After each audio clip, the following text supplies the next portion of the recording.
রসুল তিনটা জিকিরের কথা বলছে। কয় জিকির? এক নম্বর লা ইলাহা ইল্লাল্লাহ, লা ইলাহা, বেশি বেশি লা ইলাহা ইল্লাল্লাহ জিকির করতে বলছে। দুই নম্বর আল্লাহু আকবার, আল্লাহু আকবার, এই জিকিরটা বেশি বেশি করতে বলছে।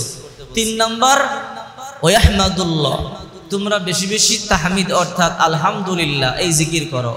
লা ইলাহা ইল্লাল্লাহর জিকির বেশি বেশি করবেন, আল্লাহু আকবার এই জিকির বেশি বেশি করবেন, আলহামদুলিল্লাহ এই জিকির বেশি বেশি করবেন। আবু দাউদ শরীফের মধ্যে এসেছে, রসুল বলেন এই জিকিরগুলো করলে আল্লাহ পাক রব্বুল আলামিন বান্দার উপরে অনেক খুশি হয়। কেমন খুশি হয়?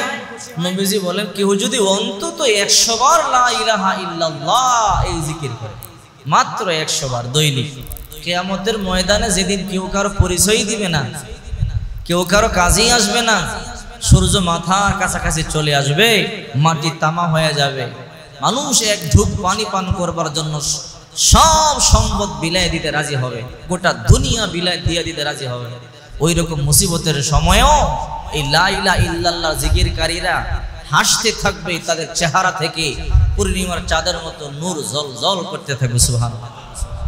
আপনি বলেন তো লা ইলাহা ইল্লাল্লাহ 100 বার করতে কতক্ষণ লাগে?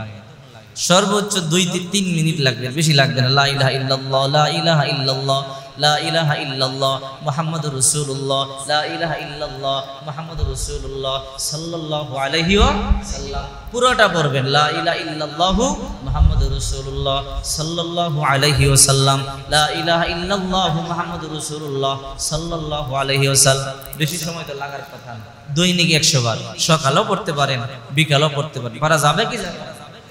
রসুল বলেন এই আমলগুলো বেশি বেশি করবেন। এরপরে রসুল বলেন এই 10 রাত্রি, দিনের কথা বললাম, এবার রাতের কথা নবীজি বলতেছেন। ওয়াল ফাজরি ওয়া লায়ালিন আশ, ওয়া লায়ালিন আশ, 10 রাত্রির শপথ আল্লাহ করেছেন। এই 10 রাত্রি কোন রাত? এই 10 রাত্রি হইছে জিলহজ মাসের প্রথম 10 রাত।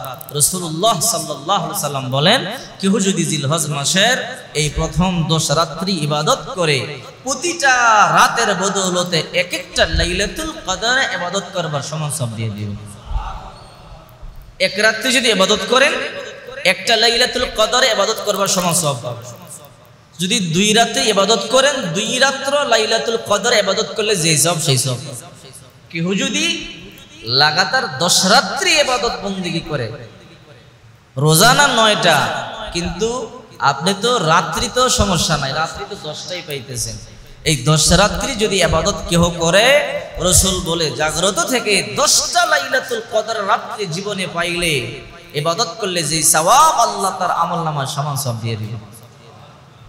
সাধারণ কথা নেই, অনেক বড় মহামূল্যবান। এই জন্য এই জিলহজ মাসটাকে আমরা গুরুত্ব দিব। এই জিলহজ মাসের কারণে আল্লাহ পাক রব্বুল আলামিন আমাদেরকে অনেক আমল করবার সুযোগ দিয়েছে। এই 10 রাত্রি ইবাদত করলে যদি 10টা লাইলাতুল কদর পেয়ে যান, তাহলে আপনি চিন্তা করছেন কত শত শত বছর ইবাদত বন্দেগী করবার সমান সওয়াব আল্লাহ পাক রব্বুল আলামিন দিয়ে দিয়েছে। সুবহানাল্লাহ বলেন। একটা লাইলাতুল কদরের রাত্রিতে ইবাদত করলে 83 বছর প্লাস ইবাদত করবার সমান। সুবহানাল্লাহ। তাহলে যদি 10 লাইলাতুল কদর ইবাদত বন্দেগী করেন, তাহলে কত শত শত বছর ইবাদত বন্দেগী করবার সমান সওয়াব আল্লাহ পাক দিয়ে দিলেন।